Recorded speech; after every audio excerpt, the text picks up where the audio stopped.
भूकंप पे परिचर्चा चल रही है और इस भूकंप पे परिचर्चा में पिछले दो अंकों में एक में हमने भूकंप के बेसिक पे अध्ययन किया, दूसरे में भूकंप में प्रयुक्त होने वाली स्केल पे बात की है। आज हम लोग बात करेंगे भूकंप के प्रकार या भूकंप के आने के कारण और भूकंप का वितरण कहाँ कहाँ है, भूकंप कहाँ कहाँ आते हैं। तो सबसे पहला टॉपिक है कि भूकंप के कितने प्रकार होते हैं। तो अगर याद हो तो मैंने पहले क्लास में फोकस और अधिकेंद्र की बात की थी।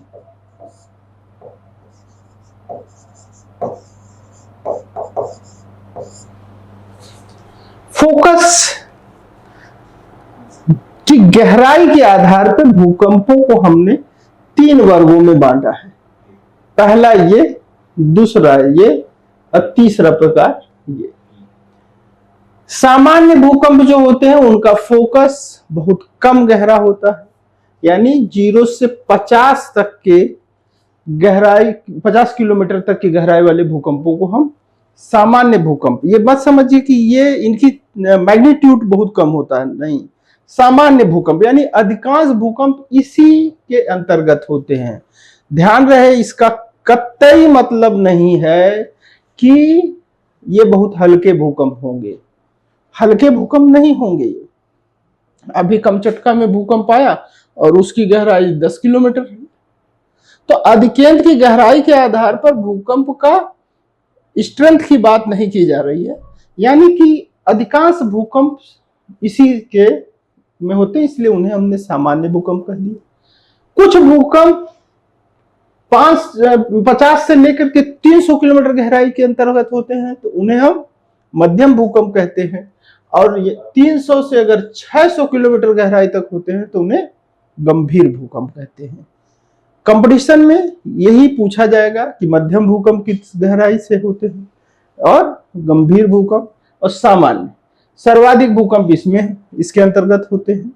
अब एक बात समझिए, एक प्रश्न यहाँ थोड़ा सा मतलब कि देखिए, हर कंपटीशन के लिए हर जगह से अलग अलग लेवल के प्रश्न बन सकते हैं।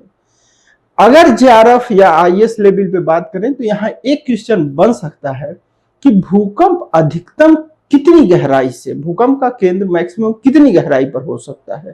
तो भूकंप का केंद्र मैक्सिमम 600 किलोमीटर गहराई तक हो सकता है। अब और अगर थोड़ा सा स्तर हो, कोई पूछ ले कि अधिकतम 600 किलोमीटर गहराई पर ही क्यों हो सकता है, तो जब हम पृथ्वी की आंतरिक संरचना बताएंगे तो आपको बताएंगे कि ऊपरी परत तो क्या है, लिथोस्फीयर है यानी क्रस्ट है, और दूसरी परत जो मेंटल है वो दो भागों में बटी है। तो 600 किलोमीटर तक अपर मेंटल है, अपर मेंटल, और इसी में जो मटेरियल होता है वो मैग्मा यानी अर्ध तरल रूप में पदार्थ पाया जाता है, और यही अर्ध तरल पदार्थ का रीजन से ही भूकंप उत्पन्न हो सकता है, क्योंकि यहीं पे एनर्जी जनरेट हो रही है। सारा मामला यही हो सकता है। अगर किसी ग्रह पे जैसे चंद्रमा पे भूकंप यानी वहां पे इस तरह की विवर्तनिक घटनाएं नहीं होती हैं, क्यों नहीं होती, अगर ऐसा क्वेश्चन पूछा जाए तो उसका कारण यही है कि वहां लेयरिफिकेशन नहीं हुआ है। यह भी एक अच्छा क्वेश्चन है कि चंद्रमा पे पृथ्वी की तरह टेक्टोनिक इवेंट्स नहीं, यानी ज्वालामुखी, भूकंप, ये सब चीजें क्यों नहीं होते हैं। तो क्यों नहीं होते हैं, क्योंकि वहां पे लेयरिफिकेशन यानी ये मैग्मा वाली लेयर अगर वहां होती तो वहां भी ये बात हो सकती थी। हालांकि चंद्रमा हिलता है, उसको चंद्रकंप कहते हैं, लेकिन वो अंदर की एनर्जी से नहीं हिलता है, जो वहां पे उल्का गिरते हैं उनके शॉक से हिलता है। तो अगर यहां कोई कहे कि चंद्रमा पे मतलब भूकंप आते हैं, भूकंप तो पृथ्वी पे आते हैं, भूकंप पृथ्वी का हिलना, उसी तरह चंद्रकंप वहां पे होते हैं, लेकिन वहां पे जो चंद्रमा हिलता है वो आंतरिक एनर्जी से नहीं, इसीलिए मैंने किस शब्द का प्रयोग किया, टेक्टोनिक मूवमेंट वहां नहीं होता है, यानी टेक्टोनिक इवेंट्स नहीं होते हैं, विवर्तनिक घटनाएं चंद्रमा पर नहीं पाई जाती हैं। ये तो एक अलग मुद्दा डिस्कस हो गया। तो भूकंप के 3 प्रकार हैं, समझ में आ गया, सामान्य भूकंप, मध्यम भूकंप, गहरा और गंभीर भूकंप। अब बात समझते हैं कि भूकंप आते क्यों हैं, यानी भूकंप आने का कारण क्या होता है। इसको भी मैं पिछली क्लास में आपको बताया था। देखिए भूकंप है क्या, पृथ्वी के अंदर ऊपरी जो परत है वो क्या है, बहुत पतली परत है, सॉलिड है, जिसे हम लिथोस्फीयर कहते हैं। और इसके नीचे जो अर्ध तरल परत है, इसके नीचे जो अर्ध तरल परत है, इसी में एनर्जी जनरेट होती है।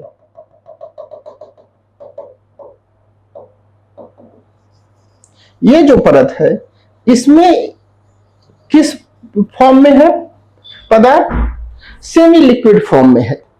अब इसमें चाहे रेडियो एक्टिव मटेरियल्स के कारण या ये कई टुकड़ों में प्लेट टूटी है, कोई प्लेट इसी में घुस गई, ऐसे ये क्या है, जब ये अर्ध तरल पदार्थ है इसमें घुसेगी तो कहीं ना कहीं ये धक्का देगा।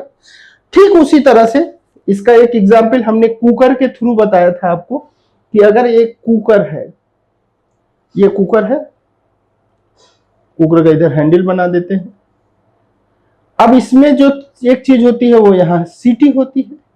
अब आप नीचे से इसको एनर्जी देते हैं यानी गर्म करते हैं, यहां से आप इसको क्या कर रहे हैं, गैस जल रही है, इसमें ऊर्जा बन रही है। अब ये क्या है कि ऊर्जा बनते बनते बनते जब बहुत अधिक हो जाएगी तो कहीं से निकलने, यहां भी धक्का देगी, यहां भी धक्का देगी, यहां भी धक्का देगी, सब जगह धक्का देगी, लेकिन सीटी की जगह होल है और उस पर प्रेशर मारेगी, सीटी उठ जाती है तो सो से सीटी बजती है, यानी वो एनर्जी वही रिलीज हुई।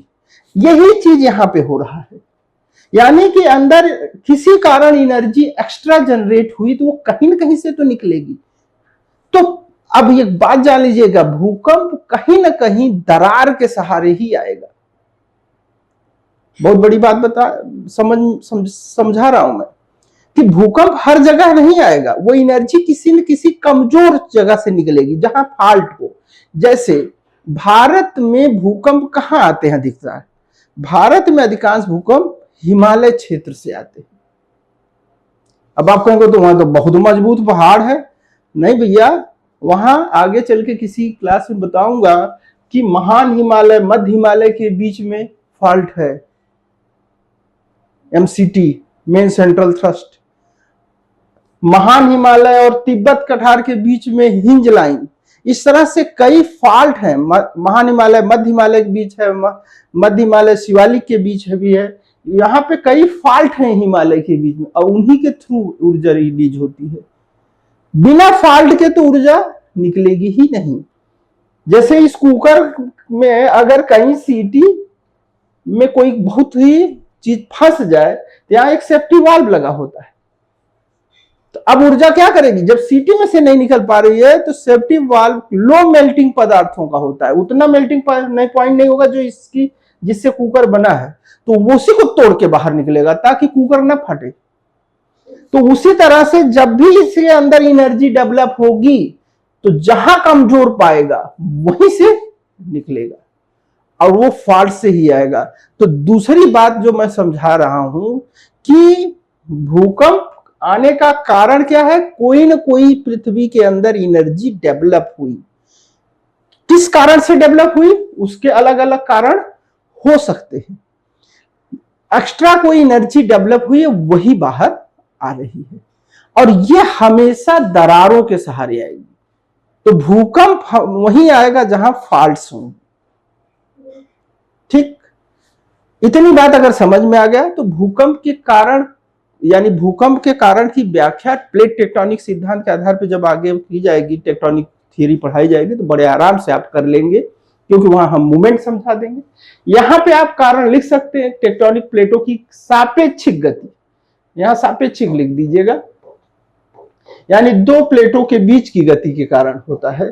तो सापेक्षिक गति के कारण भूकंप आते हैं। यानी कोई प्लेट, मान लीजिए दो प्लेट है और एक प्लेट दूसरी प्लेट के नीचे क्या हुई, धस गई, क्षेपित हो गई। जैसे इसको ऐसे उदाहरण से समझिए, मान लीजिए इधर कोई प्लेट है और दूसरी प्लेट इधर से आ रही है, और ये दोनों टकरा रही हैं। और ये भारी प्लेट है तो ये क्या करेगी, इसके नीचे क्षेपित हो जाएगी। किसके नीचे, ये ध्यान दीजिए, ये इसके नीचे क्या हो रही है, क्षेपित हो रही है। या इसको डॉट से दिखा देते हैं, ये इसके नीचे घुस रही है। जब ये इसके नीचे घुस रही है तो क्या हो रहा है, यहां पे मैग्मा जो होगा उस मैग्मा का वॉल्यूम बढ़ेगा और वहां धक्का देगी तो भूकंप आ जाएगा।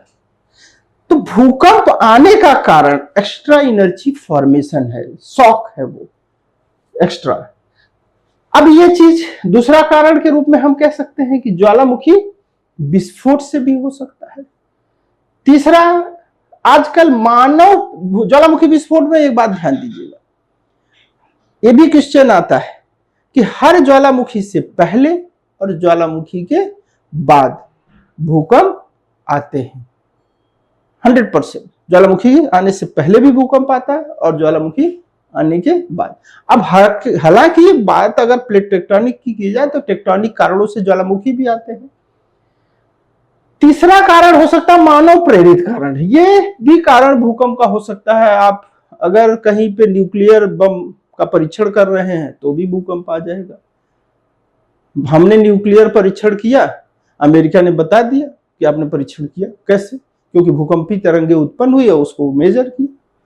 तो कितना बड़ा हम भूकंप बम फोड़ रहे हैं ये भी पता चल जाएगा उसी सिस्मिक वेव को मेजर करके।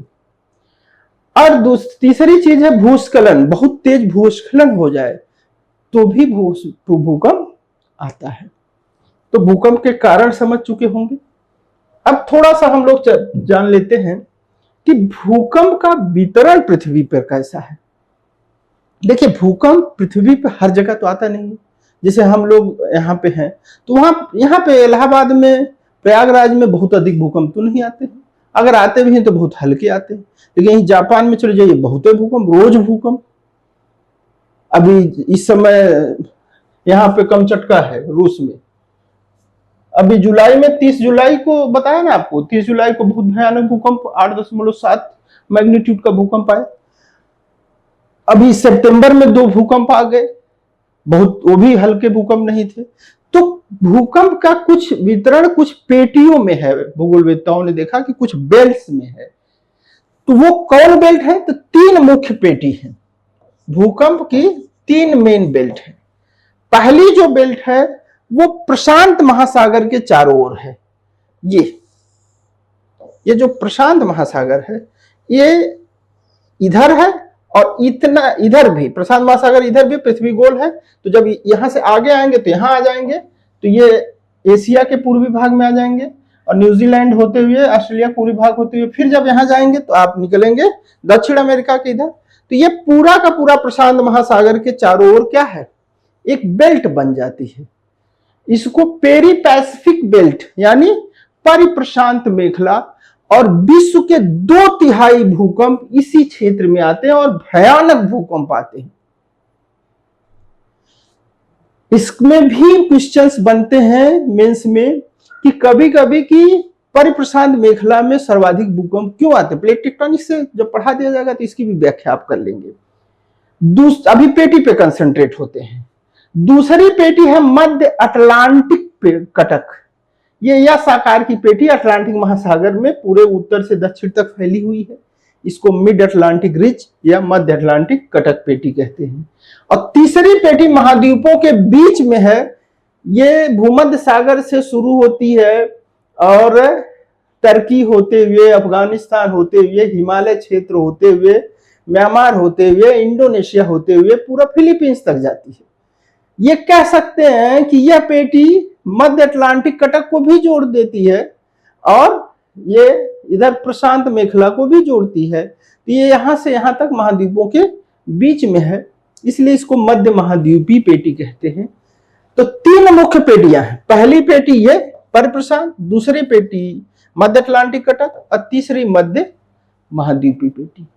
ऐसा भी नहीं कि भूकंप इन्हीं तक सीमित है, अन्य क्षेत्र हैं। तो फॉल्ट्स है, ग्रेट रिफ्ट वैली अफ्रीका के सुने होंगे, महान भ्रंश घाटी, उसमें भी भूकंप आते हैं। और कुछ हॉट स्पॉट्स हैं जैसे हवाई द्वीप है या इस तरह के हॉट स्पॉट है, वहां भी भूकंप आते हैं। तो परिप्रशांत मेखला को अग्निवलय भी कहते हैं। तो इस तरह से तीनों पेटियों के बारे में थोड़ा थोड़ा यहाँ पे हमने दे दिया है कि ये कहां से कहां तक है, अभी बताया ही। इसमें कौन कौन सा क्षेत्र आता है, यहाँ पे प्लेट का सबडक्शन हो रहा है, तो इस पे आगे चल के और भी चर्चा करेंगे। दूसरी पेटी है आपकी मध्य अटलांटिक कटक पेटी, यहाँ प्लेटें अलग हो रही हैं। अटलांटिक महासागर में क्या हो रही हैं, प्लेटें अलग हो रही हैं। इसका भी वर्णन, यहाँ की बात ध्यान रहे, मध्य अटलांटिक में जो भूकंप आता है उसकी तीव्रता बहुत कम होती है, क्योंकि प्लेटें अलग हो रही हैं तो वहां बहुत ज्यादा एनर्जी जनरेट नहीं होती है। अब तीसरी पेटी है कौन, मध्य महाद्वीपीय पेटी, जो हमने बताया भूमध्य सागर से लेकर के कहां तक है, फिलीपींस तक है। अब एक बात की चर्चा कर सकते हैं कि इंडिया में क्या स्थिति है। तो इंडिया में भूकंप क्या है, इंडिया में फिलहाल तो बहुत दिनों तक हम समझ रहे थे कि इंडिया का जो प्रायद्वीपीय क्षेत्र है वो भूकंप रहित क्षेत्र है, लेकिन जब भुज में भूकंप आया तो एक बहुत बड़ा ये कहिए कि दृष्टिकोण में परिवर्तन आया। तब हमने बड़े पैमाने पे सर्वे किया तो हमने पाया कि भाई यहाँ पे एक फॉल्ट है, भुज फॉल्ट, यहाँ पे कुर्दवारी फॉल्ट, यहाँ कोयना फॉल्ट, इन फॉल्ट्स के थ्रू भी भूकंप आ रहे हैं। तो ऐसा नहीं है कि ये सेफ क्षेत्र है, हाँ अपेक्षाकृत सेफ है। तब हमने भारत को कितने 5 क्षेत्रों में बांटा, 5 सिस्मिक जोन में बांटा। Seismic zone first, second, third और फोर्थ और फिफ्थ। फर्स्ट तो 9 जोन है, तो इसको ये 4 ही कह सकते हैं कि ये जो सिस्मिक जोन फर्स्ट है वो सबसे कम इंटेंसिटी वाला है। सिस्मिक जोन सेकेंड लो डैमेज वाला है, थर्ड मॉडरेट है, 5 हाई डैमेज वाला है, 5 very high damage. Very high damage कहां होगा, ये हिमालय क्षेत्र में होगा। ये एक यहाँ पे फॉल्ट है भुज, वहां पे उसी से लगा हुआ क्षेत्र में क्या होगा, 4 डैमेज का क्षेत्र होगा। तो इस तरह से ये 2 इंपॉर्टेंट है, बाकी क्षेत्र तो बहुत ही कम भूकंप का है। यहाँ पे बस इतना समझ लीजिए कि भारत को हम 4 भूकंपी जोनों में बांट देते हैं। It's all. भारत में कुछ भूकंप जहां जो आते हैं उनकी भी चर्चा कर सकते हैं कि भुज में 2001 में आया हुआ था, उत्तराखंड में भी 99 में आया हुआ था, या कश्मीर में भूकंप आए हुए थे। तो यहाँ पे एक हल्की सी नोट्स बना लीजिएगा कि कौन कौन से भूकंप कहां कहां आए हुए हैं भारत में। तो एक कभी पूछ सकता है कि भुज का भूकंप कब आया, तो 2001 में भूकंप आया था। अब एक चीज और ध्यान दीजिए कि भूकंप के दौरान कर क्या सकते हैं, क्या करना चाहिए और क्या ना करना चाहिए। तो पहली बात तो मल्टी स्टोरेज बिल्डिंग में हो तो बहुत हड़बड़ाहट नहीं होनी चाहिए कि हाँ जल्दी से भागो, पता चले कि उसी में बहुत लोग मर गए। शांति से हो रहें। दूसरी चीज, अगर घर के अंदर फंसे हुए हैं तो दीवार का कोना, जहां कोना हो वहां रहिए। क्या करिए, या कोई मजबूत मेज या डेस्क हो उसके नीचे छिप जाइए। जब तक कंपन बाहर पूरा समाप्त ना हो तब तक बाहर ना निकले। अगर आप फंस गए हैं अंदर, पहली कोशिश तो करिए कि सुरक्षित बाहर की ओर निकले, यानी खुली जगह में जाएं। अगर खुली जगह में नहीं जा पा रहे हैं तो अंदर रुक जाएं। गाड़ी में है तो बाहर रोक दें, गाड़ी चलाएं नहीं। पहाड़ी इलाकों में है तो जो स्लोप वाला, जहां भूस्खलन की जगह हो वहां ना रहें। क्या ना करें, तो हमने बताया कि आप घबरा कर भागे नहीं, क्योंकि भागने से मौत हो जाएगी, हो सकता है भूकंप से ना होती। लिफ्ट का इस्तेमाल कतई ना करें, क्योंकि लिफ्ट खराब हो जाएगी।